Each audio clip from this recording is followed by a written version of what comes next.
আজকে যে ঘটনা, সে ঘটনার পরিপ্রেক্ষিতে আমাদের হাফেজ সাহেব কিছু বলবেন। আপনারা সবাই ধৈর্যশীল ভাবে শুনুন, বাঁচার পথ নিজেই বেছে নিন। শুনুন হাফেজ সাহেবের কথাগুলো।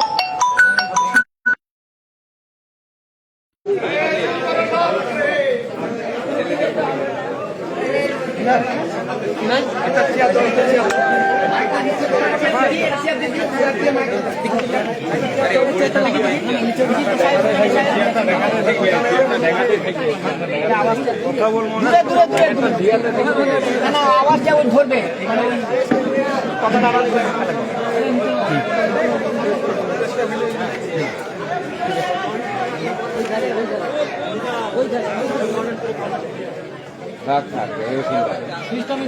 অনেক জোরে সাউন্ড।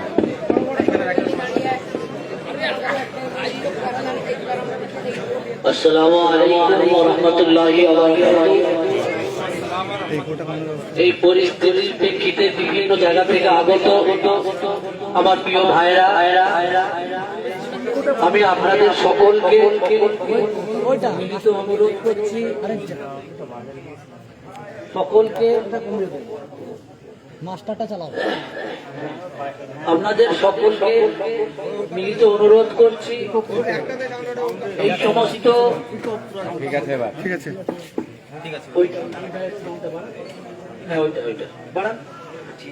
আপনারা এই সমস্ত চক্রান্ত, এটা চক্রান্ত ছাড়া অন্য কিছু নয়। নিশ্চয়ই দেখেছেন সাহাবাদের জামানায় সব থেকে বেশি সাহাবা শহীদ হয়েছিল এই চক্রান্ত ফাঁদে পা দিয়ে। যে সমস্ত যুদ্ধগুলো হয়েছিল সাহাবাদের জীবনে, মুনাফিকরা নিজেরাই কি করেছিল, ঘুমন্ত অবস্থায় উঠে নিজেরা প্ল্যানিং করে মান লাগিয়ে দিয়েছে। এবার সাহাবারা মনে করলো আরে তাহলে তো যুদ্ধ লেগে গেছে। ওই আতঙ্কে যেভাবে লড়াই হয়েছে সব থেকে বেশি শহীদ।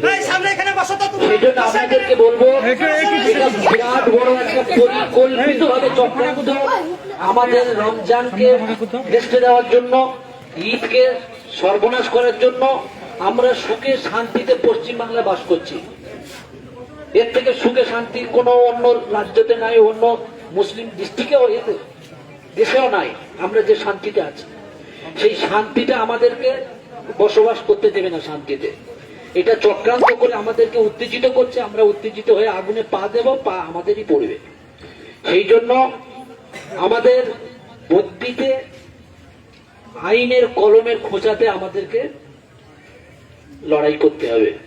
সেই জন্য বলবো, আইসি সাহেব খুব সুন্দরভাবে আমাদের সঙ্গে উনি পরিস্থিতির উপরে এ করে যেভাবে আমাদের পাশে থাকছেন এবং পরিস্থিতিটাকে পর্যবেক্ষণ করে তার ব্যাপারে কড়া পদক্ষেপ নিচ্ছেন।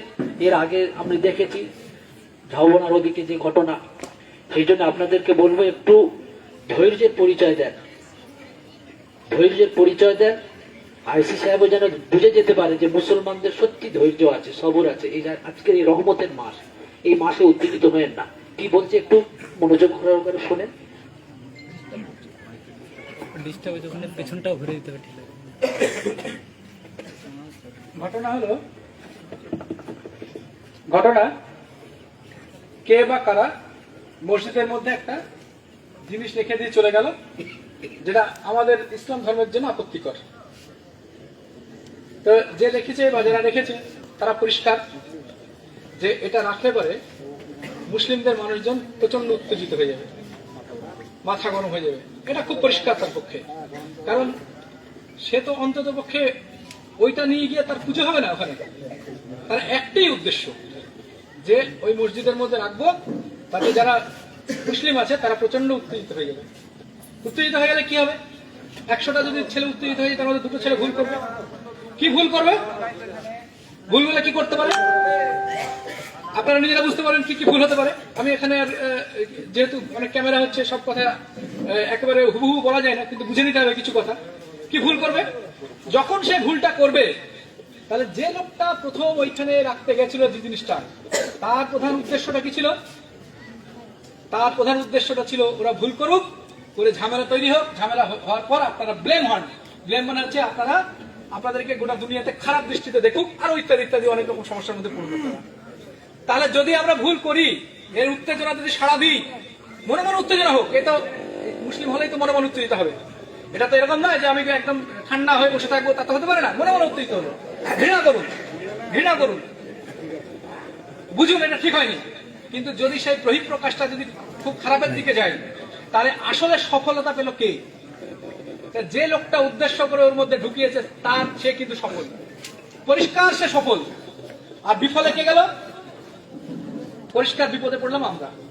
তো এই সরল সাধারণ জিনিসটা কিন্তু একেবারে মাথার মধ্যে ঢুকে নিতে হবে। আপনারা টিভি দেখছেন, খবরে কাগজ পড়ছেন, ফেসবুক দেখছেন, রিলস দেখছেন, কোথায় কি ধরনের কথাবার্তা বলছে, কেন বলছে, কি তার উদ্দেশ্য, সব বুঝতে পারছেন। কিন্তু বোঝার পরেও কিন্তু বুঝতে পারছেন কিন্তু পরিষ্কার। আপনি ঠান্ডা মাথায় বাড়িতে যান, এখন হয়তো টাটকা আছে, একটু বেশি উত্তেজিত হবেন, কিন্তু আপনি ঘরে যান, ভাবুন, দেখবেন যে আমাদের উত্তেজনা যত কন্ট্রোল করতে পারবো, সেই সমস্ত লোক যারা চেয়েছিল তারা ফেল করে গেল, তারা ফেল করে গেল। আর যদি আমরা উত্তেজিত হই, তারা পাশ করে গেল। এবার আপনাদের উপর নির্ভর করবে, ওদেরকে পাশ করতে দেবেন না আমি নিজে ফেল করবো। আর দ্বিতীয় কথা হচ্ছে যে এর আগে বেলডাঙ্গাতে দেখে একটা ঘটনা ঘটেছিল, আমরা প্রতিশ্রুতি দিয়েছিলাম, আমার সময় লেগেছে, এরকম না আমরা তো ম্যাজিক জানি না, আমাদের একটা তদন্তের প্রক্রিয়ার মধ্যে দিয়ে যেতে হয়, সময় নিয়েছি, প্রতিশ্রুতি দিয়েছিলাম, সেই প্রতিশ্রুতি আমরা রক্ষা করেছিলাম। এখনো ছেলেটি জেলে আছে। তো আমার অনুরোধ, আপনারা একেবারে নিজ বুদ্ধিমতে কাজ করুন, উত্তেজনার বসে নয়। সকলের বুদ্ধি আছে, সবাই বুঝতে পারছেন কি ঘটনা, এবং মানে কানা খোড়া বুদ্ধিহীন লোক বুঝতে পারবে এদের চক্রান্তটা কি। যে চক্রান্তটা আমরা যারা ভুল করি, মানে ওরা করে কিন্তু ওদের কোনো লাভ নেই, ওদের কি কাজে লাগবে? ওটা একটা জিনিস রেখে দিয়ে তো ওদের কোনো কাজ নেই। আর যদি কাজে লাগানো সামনে আসতো, তার তো কোনো কাজ নেই। তার কাজই হচ্ছে একটা উত্তেজিত করা, আর কোনো কাজ নেই। কিন্তু উত্তেজিত করে, উত্তেজনায় যদি আমি বেশি বেশি সাড়া দিয়ে ফেলি, তাহলে সে কিন্তু মনে মনে যেখানেই থাকুক না কেন, সে পায়ের পর পা তুলে বলছে দেখ সাকসেস হয়ে গেছি, আর আমাদের চিন্তা নেই। তো এইবার আপনারাই ভাবুন মনে মনে, তাকে কি আপনি সাকসেস হতে দেবেন, না তাকে ব্যর্থ করতে হবে, তাকে জেলে ঘানি টানাতে চান? তাকে আপনি ধরে নিয়ে আসেন যে আমাদেরকে হাতে তুলে দেন। এটা সম্ভব না। পুলিশ কোনোদিন আসামিকে লিখে হাতে দেয় না। পুলিশ আসামিকে হাতে দেয়। এইরকম ভাবে যদি কথা বলেন, তাহলে কি আপনারা success হবে? পুলিশ আসামিকে হাতে দেয়, পুলিশ আসামিকে হাতে দেবে, তুলে নেয়। এইরকম ধরে যদি তাহলে তো ওরাই সাকসেসফুল হয়ে যাবে। কাঁচা কথা কেউ বলবে না। কথাটা যদি বুঝতে না পারেন, হই কাজের কথা নয়, আস্তে আস্তে হই করা নেই কাজের কথা। আমি যে লাইনে কথা বলছি সেই লাইনে যদি বুঝতে না পারেন, আর কার কথাতে বুঝবেন? এই যে আমাদের হাবেল সাহেব যে শব্দগুলো ব্যবহার করলেন, আমি যে শব্দগুলো ব্যবহার করছি, এটা আর কত স্পষ্ট করে মানুষকে বোঝানো যাবে? এটাও যদি বুঝতে না পারেন, তাহলে তো গর্ত খোঁড়া আছে, জানেন কি পড়েন গর্তে।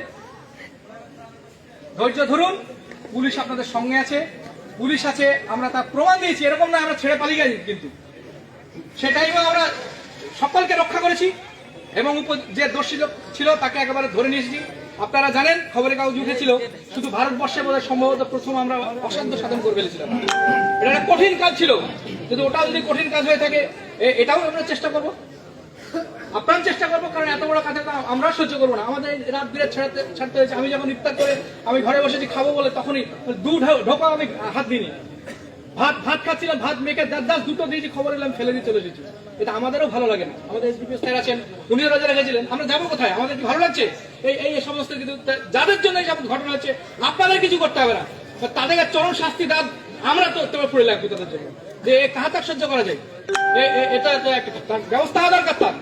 সেই কারণে আপনারা উত্তেজিত হবেন, উত্তেজিত আমাদেরকে হতে দিন, আমরা পুলিশরা উত্তেজিত হতে দিন, পুলিশরা উত্তেজিত হোক, কাজ হবে না। আপনারা উত্তেজিত হবেন না, আপনারা প্রচন্ড বুদ্ধিমানের কাজ করেছেন। আর আমি জানি বেলডাঙ্গা অনেকদিন থাকার সুবাদে বেলডাঙ্গা পরিচয় আপনারা যেটা রেখেছেন সেইটা রাখুন, আর আমাদের উপর ভরসা রাখুন। আর আমরা যেটা ঠিক করেছি, যেহেতু অনেক মানুষ আছেন, আজকে একটা প্ল্যান করেছিলাম যে একটা বড় ধরনের আলোচনা করে নেব। ছোট একটা আমরা নিজের সিদ্ধান্ত নিয়েছি, যেটা সেটা করলাম। কালকে একটা বড় ধরনের কোন সমাজ থেকে আমি রাত্রেবেলা সবাইকে জানিয়ে দিচ্ছি, প্রত্যেক সমাজ থেকে এবং আশেপাশের গ্রাম থেকেও, শুধু নিশ্চিন্তপুর নয়, এই চক্রান্তে অন্যরাও শিকার হয়ে যেতে পারে। সেই কারণে আরো কিছু কিছু লোককে ডেকে নিয়ে কালকে আমার চেম্বারেই বসবো, যে কিভাবে আপনাদের কিছু বুদ্ধি আমাদেরকে দেবেন, আপনারাও আমাকে বুদ্ধি দেবেন, আমরাও কিছু শেয়ার করবো। করার পর একটা কংক্রিট একটা বুদ্ধি কিছু একটা বার করতে হবে, যেটা দুটো কাজ করা যায়, যে ফার্দার যেন না ঘটে, তার জন্য যত রকম চেষ্টা আছে আমরা করব। তার মধ্যে অন্যতম আমরা ঠিক করেছি যে অন্ধকার জায়গাগুলোতে কি করে আলো দেওয়া যায়, এবং কাল থেকেই পারলে পরে কাল থেকেই এই নিয়ে আর কেউ কোশ্চেন করবে না, কাল থেকেই পারলে পরে ইম্পর্টেন্ট জায়গাগুলোতে আমরা সিসি ক্যামেরা লাগিয়ে দেবো। এটা সিদ্ধান্ত আমাদের, এটা আমাদের সিদ্ধান্ত, আপনাদেরকে একটু বলতে হবে না কিছু, আপনারা মনে মনে ভাবছেন। এটা যাতে কিনা কেউ যদি করে বেরিয়ে যায় পরবর্তীকালে আমাদের সুবিধা হয়। এই একটা দুরকম ঘটনা আমাদের পুলিশি ভাষায় বলে দুরকম ঘটনা। আস্তে ভাই, আস্তে আস্তে আস্তে, আপনারা ধৈর্য দিয়ে করেছেন, আস্তে আমাদের কথা বলতে দিন। এবং দেখুন, আপনার মনের কথা নাই আমি বলছি, আপনাদের বিপক্ষে বলছি না, আপনার মনের কথা না আমি বলে দিচ্ছি। প্রথম কথা হচ্ছে দুটো ঘটনা আমাদের পুলিশি ভাষায় বলে অপরাধ ক্ষেত্রে পুলিশ দুটো জিনিস দেখে। একটা হচ্ছে পুলিশ চেষ্টা করে অপরাধ যেন না ঘটে তার জন্য ব্যবস্থা নেওয়া, আর 2 নম্বর হচ্ছে অপরাধ যদি ঘটে যায় তাহলে যে ঘটিয়েছে তাকে আইনের মধ্যে এনে তার ব্যবস্থা নেওয়া। এই দুটো কাজই আমরা করব। প্রথম কথা হচ্ছে কি আর যেন না ঘটে তার জন্য পুলিশ যেখানে যেখানে দরকার সেখানে কালকে আলোচনা করে নিয়ে যাদের বিশিষ্ট লোকেরা বলবে যেখানে পুলিশ দিন ওখানে থাকলে সুবিধা হবে সেই সমস্ত জায়গাতে আমরা পুলিশ রিপোর্ট করবো। অন্তত পক্ষে ঈদ পর্যন্ত তো বটেই। নাম্বার 2, আর যেন না ঘটে বা ঘটলে কোন রাস্তা দিয়ে বেরোলো, কে বেরোলো, কোন দিক দিয়ে বেরোলো তার জন্য আমরা পরিষ্কার দেখতে পাই, তার জন্য ভালো কোয়ালিটি সিসি ক্যামেরা লাগানোর বন্দোবস্ত আমরা করবো। এই দুটো কালকে আলোচনার আগেই আপনাদের ঘোষণা দিলাম আজকে। তো তবুও বললাম যারা সমাজের আছেন আমরা রাত্রিবেলা একটু নিজেরা বসে নিই কোন আপনাদের বলাই থাকলো, কারণ এখন বসলে কেউ থাকবে না বা আরো হয়তো গ্রামের বাইরের লোক আছে, সবাই বুঝবে না, সেই কারণে বসার জন্য কালকের দিনটা আমরা চেয়ে নিচ্ছি। কালকে হয়তো 11টা কি 12টার মধ্যে আমি জানিয়ে দিচ্ছি সব সমাজকে এবং মসজিদ কমিটিকে, সর্দার মসজিদ কমিটি, আবার গ্রামের বিশিষ্ট ব্যক্তি বজনদার আছেন, এই সমস্ত লোককে নিয়ে আমরা বসবো। শুধু একটা আহ্বান করবো, যাদের বয়স অল্প আমি জানি তাদের উত্তেজনা বেশি, আমরা অল্প বয়সে ছিলাম, তাদেরকে আমি বলবো করজোড়ে অনুরোধ করবো, ভাই তোমরা বিপদগ্রস্ত হয়েও না। এরা চাইছে, যারা এই ধরনের ঘটনা ঘটাচ্ছে তারা চাইছে যে আমরা সবাই মিলে যেন বিপদগ্রস্ত হই। দয়া করে তাদের পাতা ফাঁদে পা দেওয়া যাবে না, যাবে না, যাবে না। কিন্তু যারা করছে তাদের শাস্তির ব্যবস্থা করতে আমরা দৃঢ় প্রতিজ্ঞ। আমরা যেন তাদের শাস্তির ব্যবস্থা করতে পারি, আপনারা দোয়া করুন এবং আপনারা প্রার্থনা করুন এবং আমরা আমাদের সর্বশক্তি দিয়ে চেষ্টা করবো যাতে তাদের শাস্তি পাই। আর সকলকে ধন্যবাদ। আমি চাইবো সবাই আস্তে আস্তে সবাই মিলে বাড়ি চলে যান। সকলকে ধন্যবাদ।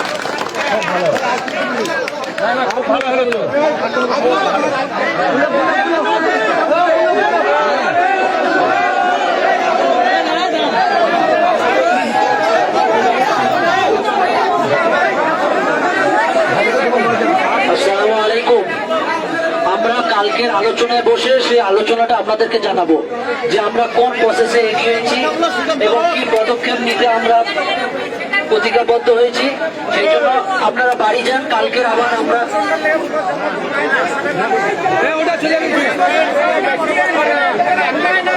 আপনারা ধীরে সুস্থে বাড়ি যান।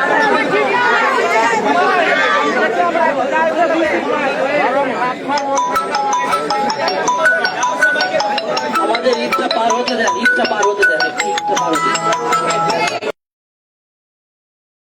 এখানে অনেক ছেলে মেয়েদের আস্তে আস্তে আস্তে এই দেখেন অনেক ছেলে মেয়েদের মধ্যে নতুন নতুন প্রশ্ন মনে যাচ্ছে।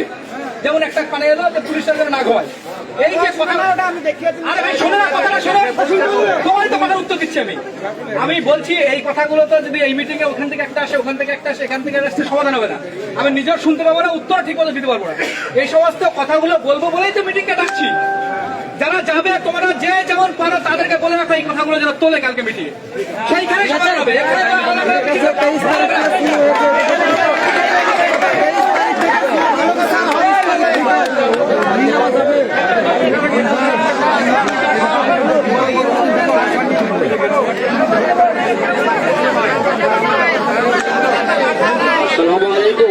ধীরে সুস্থে বাড়ি যান আর দোয়া করেন যেন আমাদের সমস্যা অতি দ্রুত সমাধান হয়ে যায় এবং আমরা দোষীকে যেন খুব তাড়াতাড়ি তাদের শাস্তির আওতায় নিয়ে আসতে পারি। পবিত্র মাহে রমজানের সকলের মোবারকবাদ জানাই। সামনে ঈদ, ঈদেরও মোবারকবাদ জানাই। ঈদের পরে ইনশাল্লাহ আমরা আপনাদেরকে জানাবো। গেটটা খুলে দাও।